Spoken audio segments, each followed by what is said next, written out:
IPL 2025 రసవత్తరంగా సాగుతోంది. ఈ ఆదివారం డబుల్ హెడర్లో భాగంగా ముంబై క్యాపిటల్స్, గుజరాత్ టైటాన్స్ జట్ల మధ్య ఢిల్లీలోని అరుణ్ జైట్లీ స్టేడియం వేదికగా జరగనుంది. ఇప్పటివరకు ఢిల్లీ జట్టు సొంత మైదానంలో 4 మ్యాచ్లు ఆడగా కేవలం ఒక్క మ్యాచ్లో, అది కూడా సూపర్ ఓవర్లో గెలిచింది.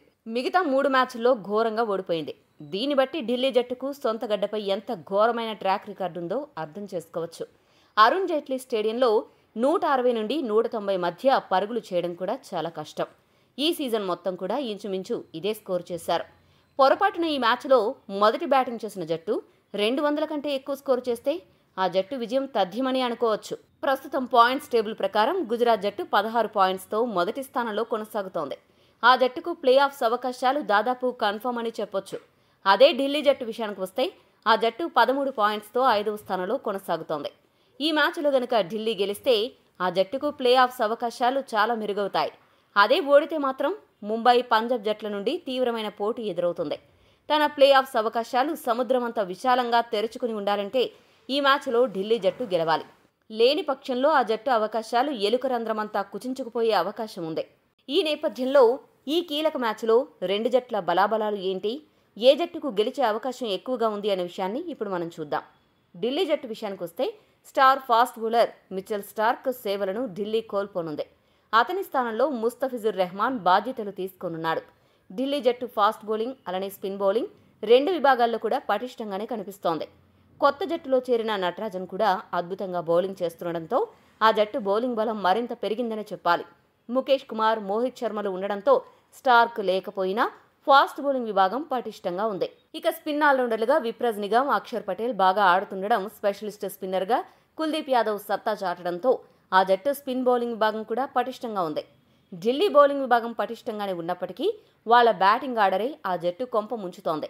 కరుణ్ నాయర్, డూప్లెసిస్, పోరల్ ఈ ముగ్గురు కూడా నిలకడగా రాణించడం లేదు. కేఎల్ రాహుల్ కూడా సీజన్ చివరికొచ్చేసరికి ఫామ్ కోల్పోయాడా అనే అనుమానం కలుగుతోంది. అక్షర్ పటేల్ స్థిరంగా ఆడగలడు అనే నమ్మకం అయితే లేదు.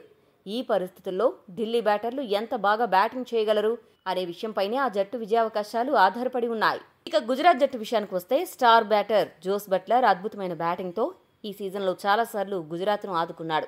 అలాంటి ఆటగాడు మిగతా ఐపీఎల్ సీజన్కు దూరం కానున్నాడు. ఇది ఆ జట్టుకు పెద్ద ఎదురుదెబ్బ అనే చెప్పాలి. అతని స్థానంలో శ్రీలంక ఆటగాడు కుశాల్ మెండిస్ను గుజరాత్ ఎంపిక చేసింది. మరి మెండిస్ బట్లర్ స్థానాన్ని ఏ మేరకు భర్తీ చేయగలడో వేచి చూడాలి. ఇక రూదర్ఫోర్డ్ మాత్రం మిగతా ఐపీఎల్ సీజన్ మొత్తానికి అందుబాటులో ఉండనున్నాడు. ఇది ఆ జట్టుకు చాలా పెద్ద గుడ్ న్యూస్. ఈ సీజన్ మొత్తం కూడా గుజరాత్ జట్టు బ్యాటింగ్ భారం మొత్తాన్ని టాప్ 3 బ్యాటర్లు మోశారు. మరిప్పుడు బట్లర్ లేని కారణంగా మిగతా ఆటగాళ్లు ఏ మేరకు బ్యాటింగ్ బాధ్యతను భుజాన వేసుకుంటారు అన్నది ఆసక్తికరంగా మారింది. అలా చేయగలిగితేనే గుజరాత్ జట్టు విజయాలు సాధిస్తుంది. లేని పక్షంలో ఆ జట్టు బ్యాటింగ్ విభాగానికి చాలా కష్టాలు ఎదురయ్యే ప్రమాదం ఉంది. ఇక గుజరాత్ జట్టు బౌలింగ్ విషయానికి వస్తే సిరాజ్, అర్షద్ ఖాన్, ప్రసిద్ధ కృష్ణ, గెరాల్డ్ కోయెడ్జ్లతో పటిష్టంగా కనిపిస్తోంది.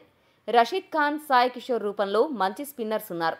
అన్ని విషయాలను పరిగణలోకి తీసుకుంటే ఢిల్లీ, గుజరాత్ జట్లలో స్పిన్ బౌలింగ్ విభాగం చాలా పటిష్టంగా కనిపిస్తోంది. ఫాస్ట్ బౌలింగ్ విభాగంలో ఢిల్లీ కంటే గుజరాత్ జట్టు కాస్త ముందంజలో ఉంది. అదే సమయంలో బ్యాటింగ్ విభాగంలో మ్యాచ్ విన్నర్లో గుజరాత్ జట్టులో ఎక్కువ మంది ఉన్నారు. ముఖ్యంగా గిల్, సాయి సుదర్శన్ లాగా సుదీర్ఘంగా ఆడే ఆటగాళ్లు, సందర్భాన్ని బట్టి వేగాన్ని పెంచగలిగే ఆటగాళ్లు ఢిల్లీ జట్టులో కరువయ్యారు. స్థిరంగా ఆడడంలో విఫలమయ్యారు. ఇలా ఈ విషయాలన్నింటినీ గనక బేరీజు వేస్తే ఈ మ్యాచ్లో గుజరాత్ జట్టు గెలిచే అవకాశం 60% ఉండగా ఢిల్లీ జట్టు గెలిచే అవకాశం 40% ఉంది. మరి మీ దృష్టిలో ఈ మ్యాచ్లో ఏ జట్టు గెలుస్తుందని భావిస్తున్నారో కామెంట్ చేయండి. మరిన్ని స్పోర్ట్స్ అప్డేట్స్ కోసం మా ఛానల్ని సబ్స్క్రైబ్ చేసుకోండి.